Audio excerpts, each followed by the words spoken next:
Hello everyone, this is Gorax with an Akan update. So basically I'm still very happy with Velanna. She carried me through chapter 14 to 16 rather quickly.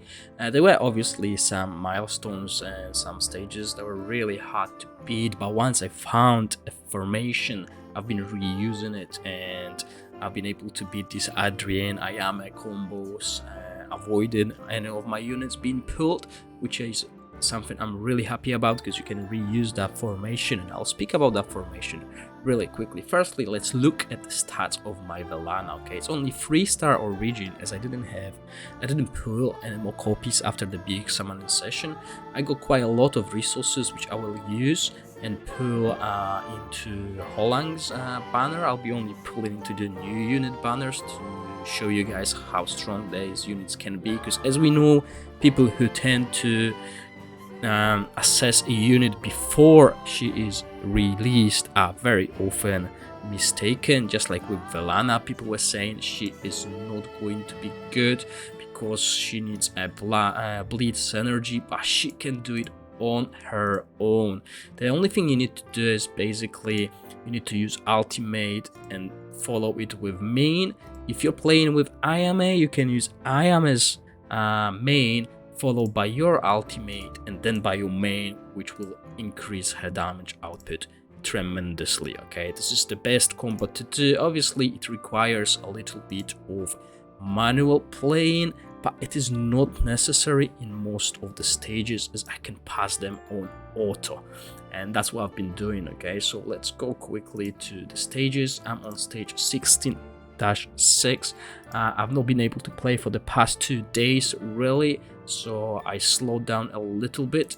Now I've passed stage 16-5, which was a struggle because there was Adrienne, and basically to counter Adrienne pull I had to use these units. Okay, this allowed my Ayami to stay in the back. It doesn't matter if you put her here or there, just depends who you want to focus on. Okay, so basically this allowed me to go through, and that was with my friend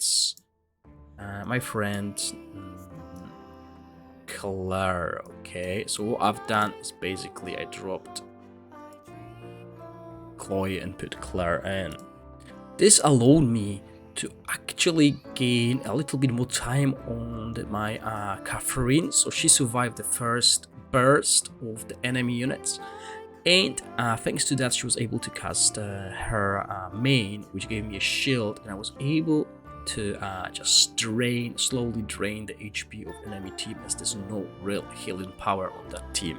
Ayame has obviously boosted my Velanna's damage, and that's why she was so good. So right now Ayame is what I need when it comes to damage, so I'm focusing more on tanks when it comes to my friends. So I've been following this Claire here. I also been borrowing these Petra when there's like 4 million units, because this really helps. Basically this is my goal right now. Obviously I'm still going to borrow all these high level damage dealers in case I need it. Sometimes I even borrow Wonders Velanna just to make sure I pass through the stage, because obviously his Velanna's got much more power than mine, if you could see it on my screen. Now, as I said previously, I didn't really have time to record anything this week, but I did took some screenshots of the fight, as most of them I was doing at work. And now with the new mechanism that allows us to basically reset the fight during the fight with just a retry button, and the game works so much smoother now.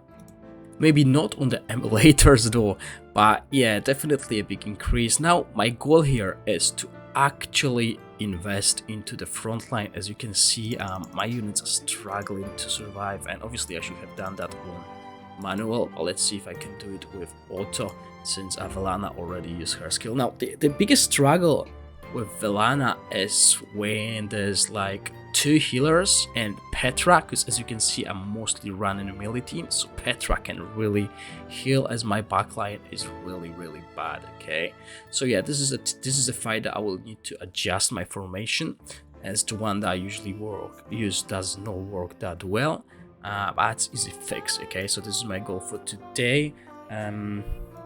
So yeah, my progress definitely slowed down.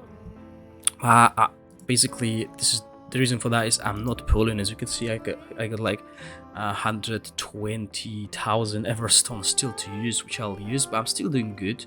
Rank 476 with a little investment. I think I spent less than 30 quid on it, and obviously I'm keeping my resources to summon. So this is my next goal. I'm gonna skip probably.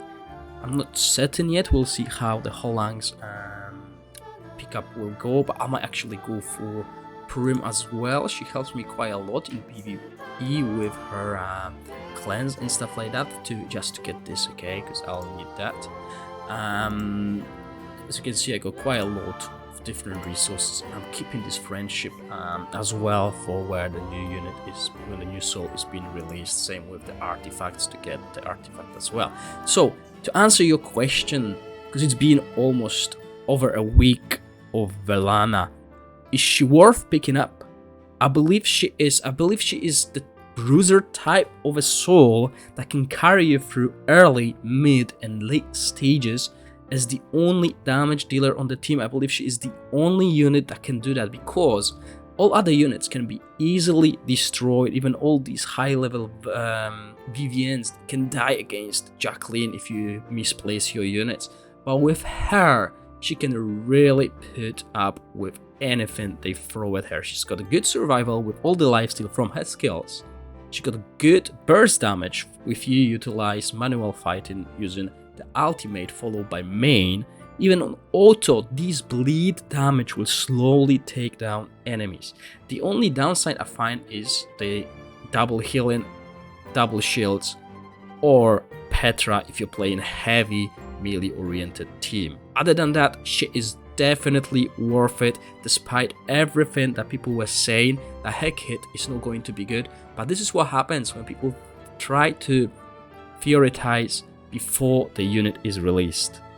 Okay guys, thank you for watching, stay safe, bye.